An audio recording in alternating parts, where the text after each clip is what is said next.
नमस्ते बच्चों। आज हम करेंगे शिक्षा निदेशालय द्वारा दिया गया कक्षा 6 का कार्यपत्रक नंबर 6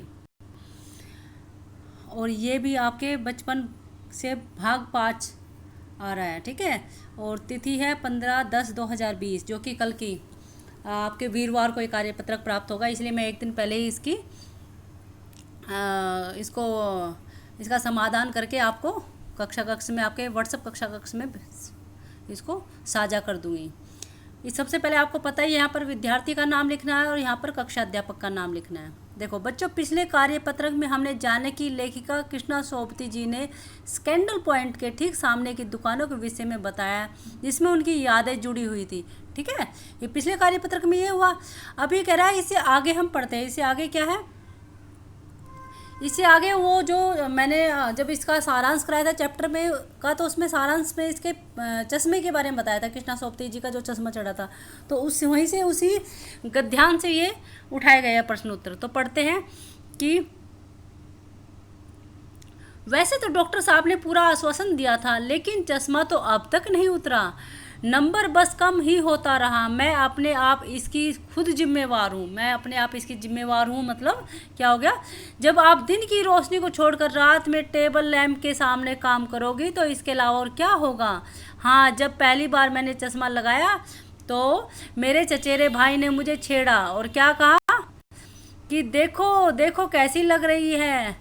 आंखों पर चश्मा लगाया ताकि सूझे दूर की, यह नहीं लड़की को मालूम सूरत बनी लंगूर की। ठीक है, और मैं इस बात से खींच जाती थी और मुझे ये क्या दोहरा रहा है, ये शेर सुनकर बुरा नहीं लगा। जब वह चाय पीकर चला गया, जब उसका चचेरा भाई चाय पीकर चला गया तो मैं अपने कमरे में, कृष्णा सोबती कहती है कि मैं अपने कमरे में जाकर आईने के सामने खड़ी हो गई। कई बार अपने आप को देखा, ऐनक उतारी, फिर पहनी, फिर उतारी और देखती रही। सूरत बनी लंगूर की। नहीं नहीं नहीं, हाँ हाँ हाँ। मैंने अपने छोटे भाई का टोपा उठाकर सिर पर रख लिया और कुछ अजीब सा लगा, मतलब कुछ अजीब अजीब हरकतें करने लगी।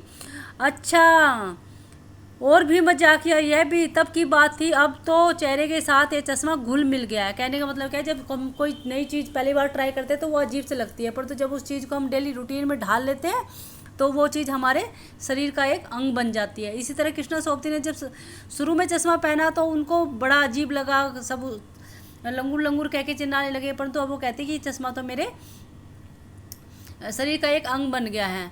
चश्मा जब कभी उतरा हुआ होता तो चेहरा खाली खाली लगने लगता है। ऐसा लगता है पता नहीं कोई शरीर का कोई भाग, कोई हिस्सा रह गया है। याद आ गया है वह टोपा, काली फ्रेम का चश्मा और लंगूर की सूरत। मतलब अपने बचपन के दिन याद करते हुए कह रही है।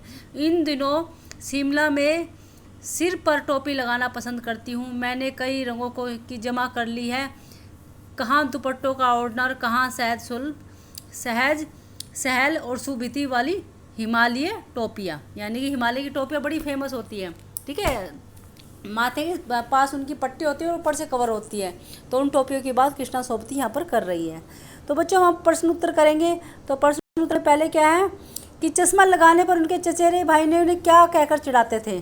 देखो, आपको दिखाई देगा कि ये फ़ोटो में कृष्णा सोबती जी है और चश्मा इनका परमानेंट। आपको इनका कोई भी पिक देखोगे, कोई भी इमेज देखोगे, कोई भी इनका क्लिक किया हुआ फ़ोटो देखोगे किसी भी गूगल पर या किसी भी बुक्स पर, तो इनके हमेशा चश्मा इनके चेहरे पर आपको लगा हुआ दिखाई देगा।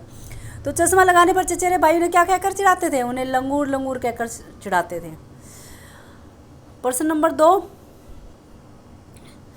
अगर तुम अपने लिए एक चश्मा बनाने को कहा जाए तो आप कैसा चश्मा बनाओगे तथा दिए गए स्थान पर अपनी कल्पना के चश्मे का डिजाइन बनाइए। बच्चों, क्या करना है आपको करना है कि आप कैसा चश्मा बनाओगे। तो आपको यहाँ पर चश्मा बनाना है कि आप गोल वाला चश्मा बनाओगे या आयतकार चश्मा बनाओगे, ठीक है, या फिर गांधी जी का चश्मा बनाओगे या पेंटागन टाइप का चश्मा होता है वो चश्मा बनाओगे, चश्मा पहनना पसंद करोगे। तो आपको किस डिज़ाइन का चश्मा पसंद है उसके बारे में यहाँ पे लिखना है। ठीक है, और यहाँ पर जो चश्मा आप नाम लिखोगे ना, उसके चश्मे का डिज़ाइन यहाँ पर बनाना है और चश्मे के बारे में 3-4 लाइनें लिखोगे कि आपको चश्मा क्यों पसंद है। ठीक है बच्चे। आपको प्रश्न नंबर 3, अपने बचपन की कोई रोचक घटना याद करके लिखिए। देखिए हमारे बचपन में मतलब बहुत सारी कहानियाँ ऐसी होती है जो हम बैठे बैठे सोचते हैं और हमारे चेहरे पर अपने आप ही मुस्कुराहट आ जाती है। तो आपको भी अपने बचपन की, जैसे आप अब 6ठी क्लास में है, तो आप जब दूसरी क्लास में, तीसरी क्लास में थी, कोई यादगार आपकी जो बहुत चटपटी है, तो उसको यहाँ पर लिखोगे और इस तरह से आपका ये कार्यपत्रक पूरा हो जाएगा। ठीक है, तो बच्चों अब मैं ये कार्यपत्रक आपका कोशिश करिए कराने की, और आप इसमें अपनी भी कल्पनाओं को जोड़कर करके मुझे कल सेंड करोगे। ठीक है।